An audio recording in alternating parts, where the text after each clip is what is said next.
Now, I've got to admit, I'm quite surprised to be standing here today, given the fact that Rob was beaten so severely with the ugly stick as a child. I'm actually quite amazed he managed to bag a girlfriend, let alone a beautiful wife.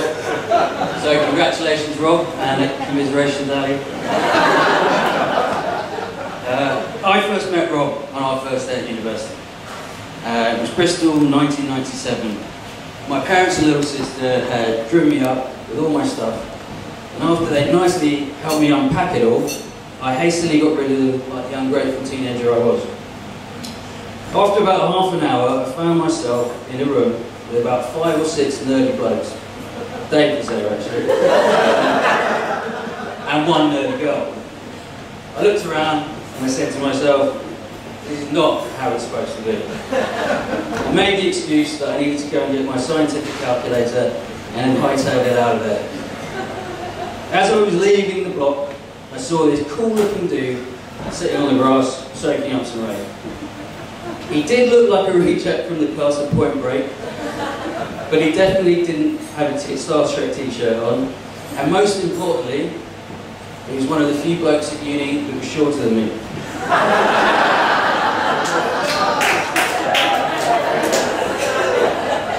I thought this could be the start of a great friendship.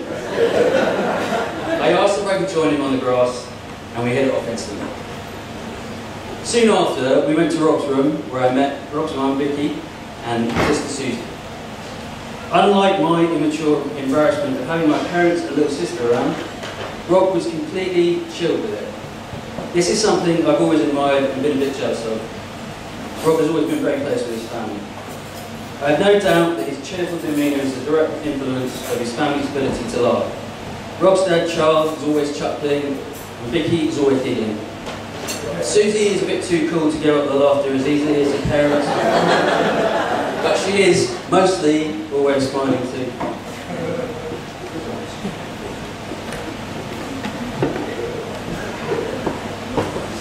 An example of Rob's love for his family is from when he was on holiday on a Greek island back in 2000 with Susie and Charles. They were all sharing a villa on the beach. Rob and Susie, who was only 16 at the time, went out to the local clubs pretty much every night. And one particularly drunken night, Rob managed to lose Susie at some point during the evening. Rob was so worried about going back to the villa and to his dad without his 16-year-old sister with him, that in his massively inebriated state, he decided that the best course of action was to hide until Susie returned and then stroll into the villa together with her, with Charles blissfully unaware that his son had just lost his little sister. A genius plan, I'm sure you'll agree. What Rob didn't know was that Charles wasn't even home yet. So Rob crept in, probably making shushing noises and bumping into things whilst giggling to himself, and crawled underneath the bed to hide. Rather predictably, he passed out there. Charles finally arrived home, before Susie, but in the early hours of the morning, and found Rob lying on the floor, asleep, snoring, with both legs sticking out from under the bed, fully under the impression that he couldn't be seen. A criminal mastermind, Rob was not. Rob has always been a very loyal and supportive friend, though. Despite being responsible on many occasions for getting me into trouble in the first place, he has always been instrumental in helping me out of it. For the first 5 years I knew Rob, I was in a relationship. When that relationship ended, Rob, being the altruistic friend he is, very kindly offered to take me on the town and be my wingman, seeing as I've been out of the game for so long. I feared for the ladies of London with such an awesome duo on the prowl. I thought, with Rob's good looks and my superior brains, we'd be unstoppable. Sadly for me though, Rob is not as dumb as he looks, and he won out on both counts. I know what you're thinking. He is as dumb as he looks.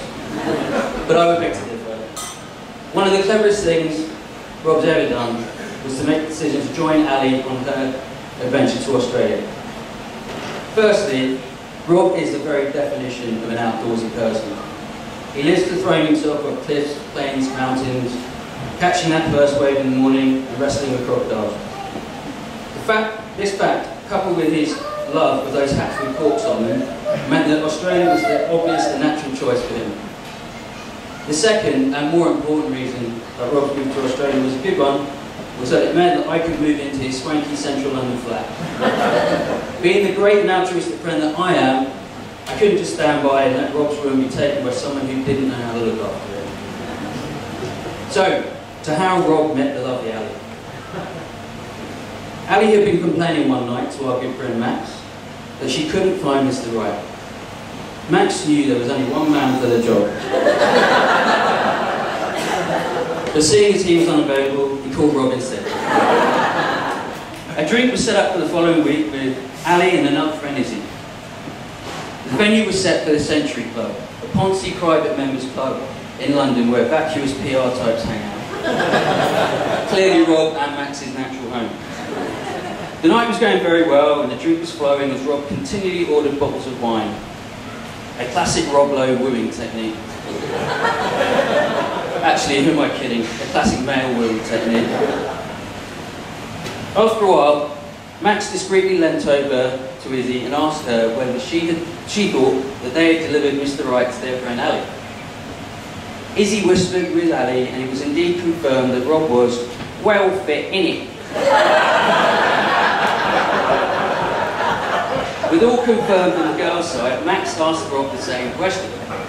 He in turn said that he found Ali's absurdly tight trousers very hot.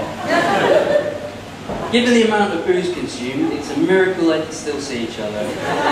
But from that second, there was nothing that could come between them, literally. Rob asked Ali to dance, see previous speech from Rob. Rob and Ali did not utter another word to Max or Izzy for the rest of the evening. In a departure from Rob's usual dancing style, he pulled Ali close for a bit of a slow dance and lunged in for their first. It went on for 2.5 hours. After several other patrons of the bar started shouting, "Get a room," the club manager came up to Rob and reminded him that this was a decent establishment and teenagers were not allowed in. Rob apologised, showed the manager his fake ID, and then resumed the kissing. After a couple more interventions from the manager, Love's young dream thrown out the bar. It did seem fair enough, not that Rob and Ali cared. Max and Izzy packed them into a cab. They were still kissing. Rob, you've been a great friend, and you're someone who I love and admire. You're an eternal optimist, you seem the best at everything. And whilst that can be quite irritating when I look at my lazy self, it's always been inspirational. I'm so proud and honoured to be here speaking at your wedding. Ali, you look simply stunning today. You made Rob so happy and you've done a brilliant job of whisking him away to Australia. I'm so excited for you both as you embark on this amazing new chapter in your life together.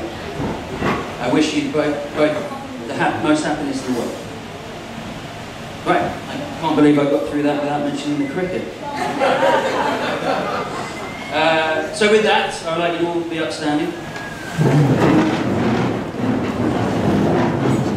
Charge your glasses and raise a toast to Rob and Ali Lowe. Thank you everybody, thank you for the best man.